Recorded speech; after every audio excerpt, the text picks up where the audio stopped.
साथ अगर इंसाफ सही होता है तो हमें लगेगा कि ख़त्म है बात, हमने खो दिया है, हम मान लेंगे, हम चुपचाप बैठ जाएंगे। अब उनके जीवन को या उनके जीवन की जो सोच जो थी उसे आगे बढ़ाने के लिए हमें जो करना है हम करें। अभी हम फंस चुके हैं एक जगह,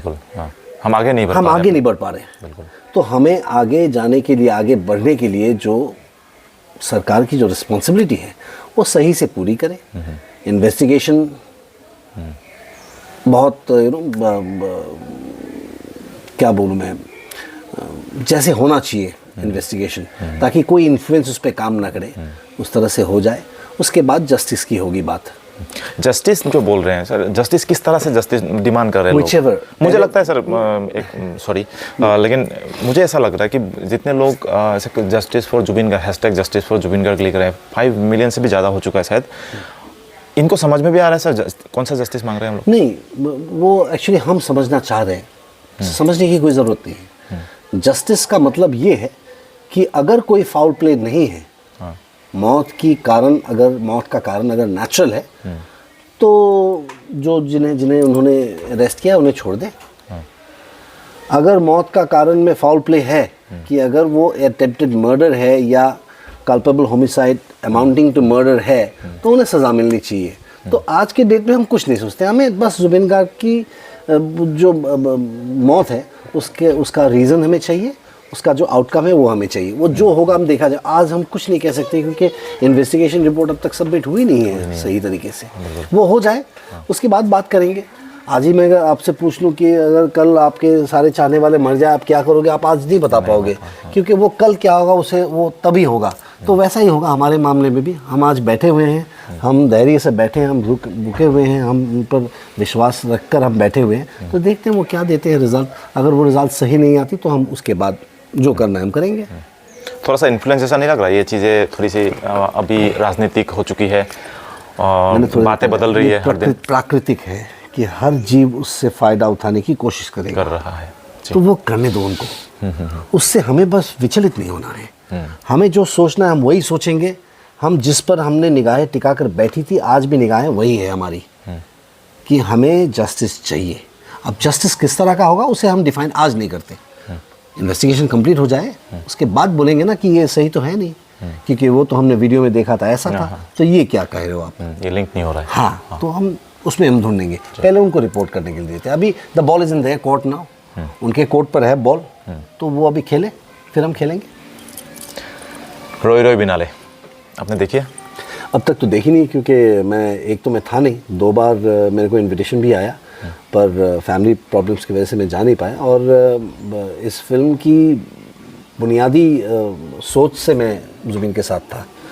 तो वो जो गाने हैं वो मैंने बहुत पहले सुना। अच्छा। मैं रोई रोई बिनाले की प्रमोशन आज से करीब 3-4 साल पहले से 3 साल से पहले कर रहा हूँ। रघुपति के टाइम से मैं रोई रोई बिनाले कर रहा हूँ, कि तब जुबिन ने बोला था कि मैं पहले रोई रोई बिनाले करूँगा। उसके बाद शिकार आई, तो उन्होंने शिकार की पहले, तो उन्होंने स्टेज में मेरे को बताया कि रोई रोई बिनाले अभी बाद में आएगी, पहले तो ये आ रही है। उससे पहले मैं उसका प्रमोशन शुरू कर दिया था मैंने। तो अब तक देखी नहीं है, पर देखूँगा ज़रूर। थोड़ी सी हिम्मत की भी कमी पड़ रही है मेरे में उसको देखने के लिए, क्योंकि उसे इस तरह से देखना अभी मतलब पता नहीं क्या होगा। 2-2.5 घंटा उनको देखना, खुद को संभालना थोड़ा सा वो होगा। तो मैं देखूंगा ज़रूर। और मुझे पता है कि ये फिल्म कुछ महीनों तक तो असम में रहेगी।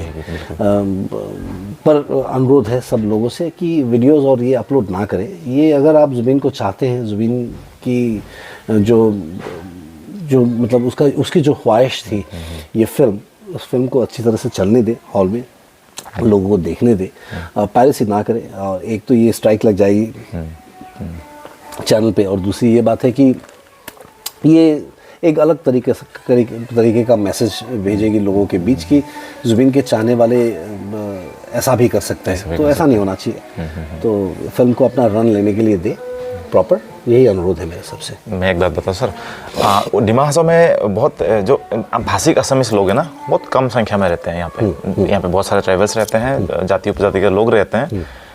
एक बड़ी बढ़िया सी बात सुनी मैंने कि यहाँ पे एक जगह है, वहाँ पे लोग बिल्कुल मतलब आपको भाषिक असमीज तो नहीं मिलेंगे, वहाँ से भी लोग गाड़ी रिजर्व करके वो हाफलोंग हॉल तक जाते हैं रोई रोई बिनाले को देखने के लिए। ये जो इम्पैक्ट है लोगों के बीच इस समाज में, मतलब असम के इस समाज में जुबिन का, वो थोड़ा सा अजीब है। क्योंकि ये तो मैं भी जन्म यहीं पे हुआ हूँ, लेकिन मुझे भी थोड़ा सा अजीब लगा कि ये लोग जिसको असम में समझ में भी नहीं आती है, बिल्कुल नहीं आती है समझ में, वो लोग भी गाड़ी रिजर्व करके मेरे ही सामने मेरे दोस्त को लेके गए हैं, तो वो जाकर सिनेमा हॉल में जाकर वो फिल्म देख कर आए हैं। तो ये है इम्पैक्ट दिमा हसाओ में भी लोगों का। ये है कल्चरल इम्पैक्ट। क्योंकि आज कोई भी फिल्म हम देखते हैं या कोई भी गाना हम सुनते हैं तो उसका स्वर अगर अच्छा है तो वो हमें भा जाती है, हम सुनना शुरू करते हैं, हालांकि भाषा हमें समझ में ना आए।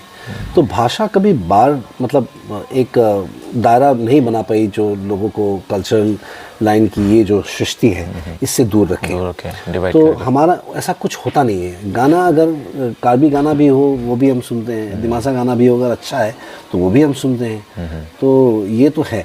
और दूसरा ये है कि एक शख्स की जो पर्सनालिटी है ज़ुबिन जैसी, जिसकी पेनिट्रेशन ऐसी थी कि वो अभी, इसीलिए मैं कहता हूँ, लोग कोई लोग वो मेरे लिए भी वो बुरा बोलते हैं जब मैं ये बोलता हूँ। मैं चाहता हूँ कि वो ज़ुबिन को भगवान ना बनाए। अगर हम उसे इंसान की तरह सोचें तब हमें लगेगा कि उसने जो की है ज़िंदगी में वो ऊपर जाके की है उन्होंने। अगर उन्हें हम भगवान बनाते हैं तो हमें लगेगा कि कुछ ख़ास किया नहीं, क्योंकि भगवान होते तो और कुछ कर पाते। तो इसलिए मैं चाहता हूँ कि आप ये समझो, हालांकि आप ज़ुबिन को आप उसको उठाकर ऊपर बांधकर रख दो कहीं, उससे ज़्यादा अच्छा है कि आप उसे अपने पास रखो और आपको समझाओ कि इसकी भी दो हाथ थी, हमारी भी दो हाथ है। अगर वो बंदा कोशिश कर रहा है और करता था और इस तरह से उन्होंने अचीव की तो हम भी कर हम भी कर सकते हैं। तो ये चाहिए सोच हमारे अंदर। तो मैं ज़ुबिन को भगवान बना के ना उसे मंदिर में आप बंद मत करो, आप उसको अपने जीवन में ले आइए। आज जिस तरह से हम शोक मना रहे हैं ज़ुबिन की मौत का ना, उससे ज़्यादा हमें उद्यापन करना चाहिए उसकी ज़िंदगी को। हमें सेलिब्रेट करनी चाहिए उसकी सोच, उसकी फिलॉसफी, उसकी आइडियोलॉजीज़ को। कि उसने कहा था कि गामुछा एक जाति को नहीं बचा सकती, जाति को बचाएगी अध्ययन। तो आप किताब पढ़ना शुरू करो। तब तो लोगों ने उसकी समालोचना की कि वो कह रहा था, उसने कहा था कि मैंने 12,000 किताब पढ़ी, तो बोला नहीं 12,000 तो कैसे पढ़ेगा ये ज़रूरी नहीं है। ज़रूरी ये है कि वो कह रहा था कि किताब पढ़ो। मैंने कितना पढ़ा उसके ऊपर रिसर्च करने के लिए मैं नहीं बोल रहा, मैं बोल रहा हूँ कि आप किताब पढ़ो। तो वो वाली बात हो गई ना कि आप, जब मैं आपको आसमान दिखा रहा हूँ आप मेरी उंगली देख रहे हो, उंगली मत देखो, आसमान दिखा रहा हूँ आसमान देखो। तो ये सोच मैं चाहता हूँ लोगों के बीच में फले फूले, उन्हें समझ में आए कि उसे भगवान बनाकर ऐसा मत बनाओ कि हम कभी उस जैसा नहीं बन सकते। तो इंस्पिरेशन कैसे हुआ? इंस्पायर करने के लिए आप अगर सोच ही लो कि मैं रविदा के जैसा कभी नहीं बन सकता, तो आप कभी नहीं बनोगे। लेकिन अगर आप सोचते हो कि भाई ये तो मेरे साथ बैठा है, मेरे साथ बात कर रहा था, उसके भी 2 हाथे हैं, 10 उंगलियां हैं, मैं भी कर सकता हूँ यार, तभी मैं आपको इंस्पायर किया मैंने, तभी मेरी ज़िंदगी का कुछ मकसद बना, मेरी मौत की कुछ मकसद बनेगी। अगर आप मुझे सेपरेट करके रख दो, नहीं उनकी तरह तो नहीं बन सकता, तो आप वैसे की वैसे रहोगे जैसे हो। तो मैं चाहता हूँ उसे भगवान ना बनाए। वो इंसान थे, उसके बावजूद उन्होंने वो किया जिसकी वजह से आज लोग भी जिन्हें लैंग्वेज समझ में नहीं आती वो जाकर मूवी देख रहे हैं। तो वैसा बनो। तो आप अगर ये सोच लो ऐसा तो भगवान ही कर सकता, मतलब आप जिंदगी में कभी कोशिश नहीं करोगे मतलब। सही है। ये मेरी सोच है। इनकी सोच थोड़ी सी अलग है। मैंने बहुत सारी पॉडकास्ट की है, लेकिन मुझे आज बहुत मजा लग रहा है। सर बहुत बोर लग रहा होगा, पता नहीं। नहीं मैं बोर नहीं होता काम लेकिन मुझे अच्छा लग रहा है क्योंकि बहुत अलग थॉट है इनका। मतलब ओपन सोचते हैं, थोड़ा खुला सोचते हैं, खुला बोल भी रहे हैं, तो ये बहुत बढ़िया लगा। चलो फिर सर बहुत जगह घूम लिया हमने, तो थोड़ा सा बैक टू द आपको थोड़ा सा प्राइवेट बात में आते हैं। प्लीज़। प्राइवेट मीन्स वो सिनेमा वाला का सेक्शन में आते हैं। क्या अभी काम चल रहा है आपका? एक फिल्म मेरी लिखी हुई स्क्रिप्ट, मोक्ष मुख्य प्राप्ति जो असमीज में बोलते हैं हम, मोक्ष। तो मोक्ष नाम की फिल्म लगभग 90% ख़त्म हो चुका है उसकी शूटिंग, पर कुछ लोग मोबाइल थिएटर चले गए एक्टर्स, तो उनके लिए हमें रुकना पड़ा। तो शायद अप्रैल के बाद वो उनके वापस आने के बाद हम शूट करेंगे। असम में? असम में। और दूसरी फिल्म जो अभी मैं करने जा रहा हूँ वो है, उसका नाम अब तक हमने फाइनल नहीं किया तो इसलिए मैं नहीं बताना चाहता। बस मैं इतना बताना चाहता हूँ कि श्री रघुपति या बिदुर भाई के जो डायरेक्टर हैं सुब्रत काकुती, उनके साथ मिलकर कर रहा हूँ। उनकी टीम और मैं, हम लोग मिलकर काम कर रहे हैं। तो अभी वो हाल ही में वो शूट करेंगे, तो स्टोरी और डायलॉग्स वगैरह सब सुब्रत ने की है, स्क्रीन प्ले भी उसने की है, पर हमने साथ बैठकर डिस्कशन में स्क्रिप्ट डेवलप की है और अच्छी बन के आई है स्क्रिप्ट। जो स्क्रिप्ट का मैं इसलिए इस बात पे स्ट्रेस कर रहा हूँ स्क्रिप्ट के बारे में कि टारगेट ऑडियंस कौन है। टारगेट ऑडियंस है इस बार पुलिस ऑफिसर्स। अच्छा, पुलिस ऑफिसर्स देखें और मेरे को लगता है कि शायद ये फिल्म वो ज़िंदगी भर कभी नहीं भूलेंगे। तो इस तरह से एक स्क्रिप्ट बनी है और हमने प्लान किया है, अगर ऊपर वाले ने चाहा, सब कुछ सही सही चला, तो ये फिल्म भी अच्छी चलनी चाहिए। इनकी हर फिल्म बहुत अच्छी चलती है एक्चुअली। शायद मुझे लगता है कि दिमाग के बहुत लोगों ने नहीं भी देखी होगी, लेकिन क्योंकि यहाँ पे सिनेमा हॉल, सर वो बजे तो वो नहीं है, लेकिन सिनेमा हॉल नहीं है तो कोई बहुत मुश्किल है यहाँ पे असली फिल्म देखना, तो लगती भी नहीं है जब आती है तब। तो नहीं देखा होगा तो मैं बता दूं आपको, इनका कोई भी मूवी उठा के देख लो, आप वो ना पूरा एक बॉलीवुड लेवल का आपको वो देख सकता है। मतलब बहुत ज़्यादा एक्शन मूवी, ये भी एक्शन मूवी है आपका? एक्शन भी रहेगा, एक्शन एक पार्ट है इस फिल्म की, पर एक्शन फिल्म नहीं है। हाँ, मतलब जो भी है, मतलब एक्शन तो रहेगा। तो वही इनके फिल्म में, मूवीज में बहुत ज़्यादा एक्शन होता है, बहुत ज़्यादा आपका साउथ का डायरेक्टर्स वगैरह लेकर उनके साथ काम करते हैं, तो उस लेवल का होता है जिस लेवल में आप देखना चाहते हो। सीधी सी बात यही है। तो सर अंत एक लास्ट क्वेश्चन छोटा सा उमरांसू के लिए। उमरांसू को आपने कहाँ तक एक्सप्लोर किया है अब तक? अब तक तो हाफलॉन्ग से जब मैं खुद ड्राइव करके आया हूँ, मेरी एक पूरी टीम है साथ, तो उनके साथ जब मैं आया हूँ, करीब 11 लोगों की टीम है, तो मेरी फैमिली भी है।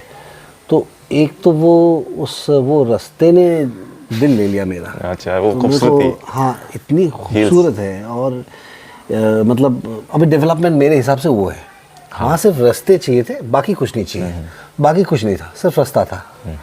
और बाकी नेचुरल व्यू बहुत अच्छा लगा। और वेल, सर्दी थोड़ी सी कम हो गई है पहले से। हाँ बिल्कुल, वो तो है, ये तो होना ही है क्योंकि डेवलपमेंट इतना ज़्यादा हो रहा है। डेवलपमेंट ज़्यादा होगा तो गर्मी भी बढ़ेगी।